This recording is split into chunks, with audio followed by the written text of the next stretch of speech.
बच्चों, आज हम संस्कृत दीपिका का पाठ 16 प्रहेलिका पढ़ेंगे। प्रहेलिका मतलब पहेली होता है और बहुत सारी पहेलियाँ हैं, इसलिए यहाँ पे प्रहेलिका लिखा हुआ है। ठीक है, तो हिंदी शब्दार्थ के साथ हम इन सभी प्रहेलिका को पढ़ते हैं। ठीक है, पहला वाला है प्रातः आयाति सायं जाति, सायं याति नित्यं सततं चलति यः, तमो विनाशकः जग प्रकाशकः कथय मित्रं जगति कः। इसका अर्थ है प्रातः आयाति सुबह आता है, सायं याति सायं को जाता है, संध्या काल के समय इवनिंग में, नित्यम सततम चलति यः और ये निरंतर चलता ही रहता है, कभी रुकता नहीं है। तमो विनाश का अंधेरे का नाश करता है और जग को प्रकाशित करता है और ये पूरे जगत का मित्र कहलाता है। बोलो कौन है ये? अब ये सारे गुण सुनकर आप समझ गए होंगे कि यहाँ पे सूर्य देवता की बात की जा रही है ना। चलो अब हम अगला वाला पढ़ते हैं। ठीक है,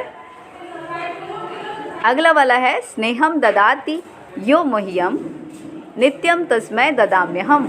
इसका अर्थ है स्नेह से, स्नेहम मतलब तेल बोलते हैं हिंदी में, तेल से मुझे बहुत लगाव है। नित्यम तस्मै ददाम्यहम और मेरे लिए ये नित्य ज़रूरी है, मतलब जैसे हमारे लिए भोजन ज़रूरी है उसके लिए तेल ज़रूरी है। ज्योति पदार्थ ज्ञानाय, इसकी ज्योति से पदार्थों का ज्ञान होता है। कोहम वदतु सांप्रतम, अब बताओ ये कौन है? तो तेल से दिए को ही प्यार रहता है ना, और उसी की ज्योति से हमें वस्तुओं का पदार्थ का ज्ञान होता है अंधेरे में, तो ये है दीपक, दिया। ठीक है, अब अगला वाला चलते हैं, पढ़ते हैं। शीतलः प्रकाशः यस्य यह कलाभिः च वर्धते, मतलब इसका प्रकाश जो है वो अत्यंत शीतल है और इसकी कलाएं हमेशा बढ़ते रहती, निरंतर बढ़ती ही रहती हैं। तापम हरति सर्वेषां चकोरस्य प्रियः सः कः, इस ताप हमेशा ये हमेशा निरंतर ताप को हरता रहता है सबके, और ये चकोर का प्रिय है। बोलो यह कौन है? चकोर का प्रिय तो चांद ही होता है ना, तो इनसे हम समझ गए होंगे कि ये चांद की बात की जा रही है ना। अब अगला वाला देखते हैं। अपतो दूरगामी च साक्षरो न च पंडितः, यह दूर से आता है, बहुत दूर से आता है, जबकि इसके पास पैर नहीं है।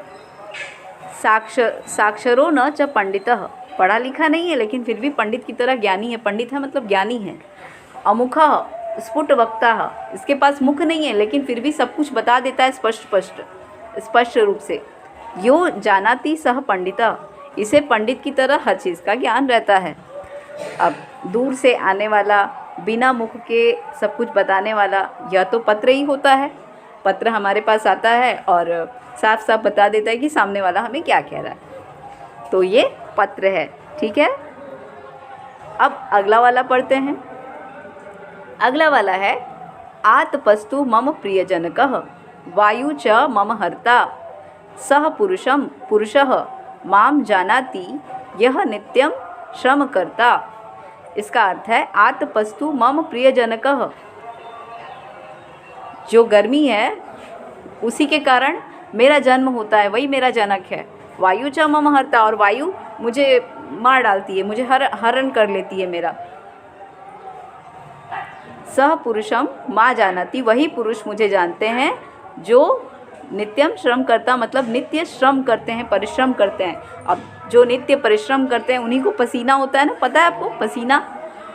और पसीना जो है वो वायु के कारण नष्ट हो जाता है। जब हवा लगती तो पसीना ख़त्म हो जाता है और गर्मी के कारण उसका जन्म होता है। तो ये पसीने की बात की जा रही है, जिसे संस्कृत में स्वेदः कहते हैं। ठीक है, अब हम अगला वाला पढ़ते हैं। चतुष्पादो द्विहस्तश्च सदा विश्रामदायकः ममार्थम कलहायन्ते संसारेस्मिन् हि मानवाः। चतुष्पादो द्विहस्तश्च, मेरे 4 पैर हैं और 2 हाथ हैं, सदा विश्रामदायकः, और मुझ पर लोग सदा विश्राम करते हैं। लेकिन मेरे कारण पूरे संसार में मानव लड़ता रहता है। संसारेस्मिन् हि मानवाः ममार्थं कलहायन्ते। इसका अर्थ है मेरे कारण ही पूरे संसार में कलह होता रहता है और संसार में मानव आपस में लड़ते रहते हैं। तो ये तो सब कुर्सी के लिए होता है। पता है आपको, कुर्सी के लिए ही इतनी सारी लड़ाइयाँ होती है। अरे यहाँ तक कि कुर्सी के लिए तो महाभारत हो गया, तो और उस पर जबकि हमें विश्राम मिलता है। तो यहाँ पे कुर्सी की बात की जा रही है, जिसे हम संस्कृत में चतुष्पादः कहते हैं। तो आशा है कि आपको ये सब कुछ समझ में आ गया होगा, चतुष्पादिका लास्ट वाला। और अब इसके शब्दार्थों को आप याद कर लेंगे, ठीक है।